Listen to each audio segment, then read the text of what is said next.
You know, it might be quite irrelevant, but just having moments in your day where you can actually brew yourself a nice cup of tea or coffee and just sit by yourself, take it all in, sip by sip, and just let your body know that you are present and you are not in a fight or flight mode and everything is okay and chilled out. It's such a relaxing thing to do, and I think we should all have a few moments here and there segregated throughout the day where you can actually just sit by yourself and enjoy a nice cup of tea.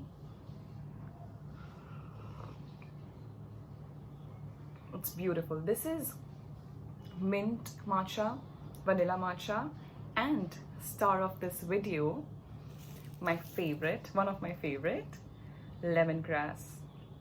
This, I really hope the matcha doesn't fall. Hey Bhagwan. Yeah. So I'm going to speak about lemongrass. This is what fresh, dry, organic, locally sourced lemongrass looks like. Every time we speak about health, you have to know running behind one supplement, one herb or one spice doesn't work, okay? Health is very holistic. It is integration of food and medicine and supplement and sunshine and exercise and good thoughts and emotions and relaxation and good cup of tea that makes or breaks our health. When we speak about lemongrass, the very first thing that comes to my mind every time I look at lemongrass, which I am looking right now, is it's so relaxing. Like, you can feel it from this video if you can pick up some energy. I've not put on music, I've not done anything, I'm just seated and I'm like, you know what, I just need to speak about it, and people should know how powerful this simple ingredients can be. And health, if at all, it is found on the outside. It is in things and places like these. It is found in the kitchen, okay?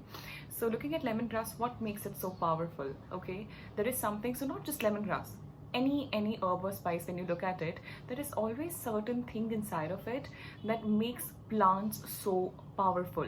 So your phytochemicals, your phytonutrients, your alkaloids, your flavonoids, all of these things is what gives the plant the property that it possesses. Something as simple as allicin, quercetin, gingerols, all of these things is nothing but the one major component that makes and gives the property or the potency to that plant, which makes it so powerful. And science is only now catching up with these things, but our ancestors have known it for ages, and at least our grandmoms and moms as well have known a few practices that they would indulge in. They probably would not know why, but they just do it because they know that it works. And at the end of the day, if something is working, then what's the harm? You don't need something to prove that it's going to work, right? So speaking about lemongrass, it has a lot of flavonoids and antioxidants. So your quercetin, your chlorogenic acid, your glycosides. The main component for lemongrass would be citral. There is something known as limonene. There is something known as citronella. So all of these components found inside of the lemongrass is what makes it and breaks it. And when it comes to citral, it is the reason that people use lemongrass when it comes to cuisines and eating and medicine, because it just carries that beautiful potent aroma, along with it being a powerful antibacterial, antimicrobial, antifungal, antiviral, anti-cancer, anti-inflammatory. It's just a powerhouse, okay? And speaking about vitamins, it's rich in vitamin C, immunity, antioxidants, great skin, great hair, iron. It is rich in manganese, magnesium, copper, zinc, and it's just like every micronutrient that you might found on the outside, and you will just need another pill for separate micronutrients. You can get it in one thing. Not just lemongrass, there are so many other things as well, but this also has it. Your vitamin B1, your vitamin B2, your vitamin B3, your folate, your vitamin B5, all of these things are just found in this single strand. Like, just imagine how beautiful it is. All you have to do is just take it, put it in your water. If you do not have this available, you can take the dried lemongrass, is equally good. You can take lemongrass essential oil, it is equally good. But all you have to do is take the fresh lemongrass, put it in water, let it brew really well. I'm actually salivating as I speak to you. It's that, you know, it just leaves that flavor inside of your mouth, and you just brew it really well.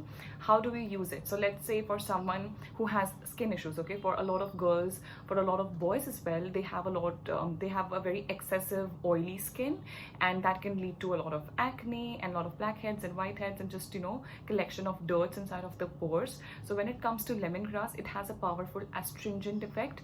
So what would I do? Instead of taking fresh lemongrass, I would stick to steam distillated version of lemongrass essential oil. There are a lot of good brands who do it. You take like 1 to 2 drops, you mix some multani mitti, you put some basin, you put a little bit of aloe vera gel, and just do a patch test before you do it. But it really helps when it comes to just cleansing of the pores and just getting all that gunk and dirt out of your skin. So lemongrass is very powerful for that. For someone who has a lot of nasal congestion, all you have to do is just boil it in water and take its steam. Okay, so like as I look at this, I'm not sure if it is visible, but you can see the steam, right? So all you have to do is just inhale, okay, just inhale its steam. That also helps. You can brew the tea and you can put some ginger, you can put 1 or 2 star anise, that's your chakra fool, and you just brew and just make a nice concoction and drink on it, sip on it slowly. For someone who practices fasting or intermittent fasting, and if you are someone who practices like goes from dry fast to liquid fast and then solid eating and stuff, so when you are trying to be in the liquid fasting, lemongrass is a beautiful way to cleanse the system, get rid of the toxins, let your body relax and soothe your digestive system, and let your body know that it has to prepare for the food that is going to come in and line your stomach well. So using lemongrass with some ginger, with some hing, with some ajwain, with some cumin seeds, you can just make a nice powerful concoction. You can always go ahead and put some turmeric and black pepper, make a nice tea and just sip on it very slowly. Let it like just, you know, so a lot of people just sip. You actually want to feel every bite of it, and that is where the water memory comes in, right? So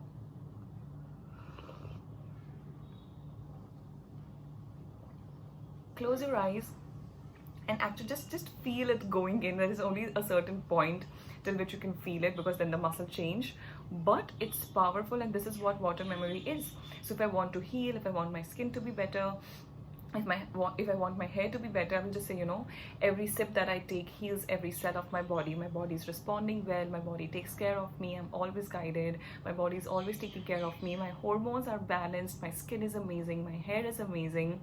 So just saying good things to the water, and then that goes inside, and that is how your body responds. When it comes to people who have a very heavy feeling after eating meals, so if you're someone who feels very heavy and you want to lie down and you can't breathe and the food is coming up, you can always sip on some lemongrass. Of course, always address the root cause, so as to why do you always feel lethargic after meals, which is not normal. But you can always sip on lemongrass tea. You can, if lemongrass tea is not available, you can get tea bags, okay, you can get dried leaves, you can just put it in warm water and just sip on it. And if you are someone who is constipated, I would go ahead and add a little bit of cumin seeds, and that actually helps with the motility of the digestion. So cumin seeds would really help. For someone who experiences a lot of pain, if you have, like, you know, if your parents do have like joint ache and knee ache and they have stiff neck and stiff spinal cord and stuff, you can always massage using lemongrass essential oil. So taking lemongrass essential oil, and always dilute your essential oil with a carrier oil like coconut, almond, walnut or vitamin E or anything. Mix it well together, massage it really well, take in its aroma, and then apply it on the area that hurts, and it would really help to just alleviate the pain. For women who go through severe PMS, which is not normal, address the root cause. But always you can again take the same oil and just massage it on your navel and say good things to your body, and let the aroma go inside of you, and let your body know that you're trying to let your body know that it is safe, it is protected, it is taken care of, and your body will respond in a similar way. For someone who is anemic, lemongrass is a good source, making sure that you make that tea in a copper charged water. So when I say this tea, how does this has lemongrass? I have brewed the liquid that you are seeing, so water and equal parts coconut milk. I have brewed it with a lot of lemongrass for about 12 minutes, and then I added my matcha and stuff. So that is how, you know, you can always just be a little creative and can just include all of these ingredients. You can use it in your dals, you can use it in your curry, you can make fried, like, you know, lemongrass fried rice kind of a thing. It tastes brilliant. You can also add lemon. Lemon is different, lemongrass is different, but they are both equally beneficial when it comes to health. When it comes to lymphatic system and its congestion, so many people are down with lymph-based cancers, and you always have to know that it is assisted by the musculoskeletal system. And when we look into lymphatic system, this can also help in decongestion. So just sipping on warm tea, taking a nice walk, getting that blood flow, getting that lymph flowing, and getting that circulation also really helps. So that's like, I think, very few benefits that I can probably touch on, but something that you can use. It's great for people who have diabetes, it's great for people who have lipid issues, it's great for people who suffer from a lot of body odor. So using lemongrass essential oil, say around your wrist, behind your ears, around your neck, under your arms, on your clothes, even that really works. If you're someone who hits the gym, you always want to take care of your hygiene and make sure that you're smelling fresh and good, even though you are sweating and burning all of those calories and stuff. But just taking care of the basic hygiene really helps. One quick tip would be to apply it right after your shower. So I don't use any kind of perfumes and lotions and stuff, but if I do use something, it would be essential oils, and this is how I use it. So I really hope this helps you. And one last thing that I forgot to touch upon is it is great for people who have severe dandruff issues. Now, I have personally, touch wood, never had dandruff, so I don't know how it works on it, but I have read about it, and I have a few friends who have tried it, so maybe give it a go. But these are the people who were also using medicated shampoos and stuff, so that could be there. But just using lemongrass infused water to wash your hair, because it has antifungal bacterial properties, it could also be really helpful when it comes to your hair, and it would leave your hair smelling amazing. I would just use like lemongrass essential oil in my regular hair oil that I use, and I'll just put it in my scalp and just massage it really well, and I just wash my hair, and it smells amazing. It smells like a fresh garden. And yeah, it's also another way. Just get creative and use it. It's powerful, it's brilliant. You don't have to remember that it has glycosides and it has quercetin and it has chlorogenic acid. That is why I want to use it. Just use it because it's great and Mother Nature has given it to us, and let's make the good use out of it. Do not forget to practice your water memory and take care of yourself. Have a beautiful rest of your day.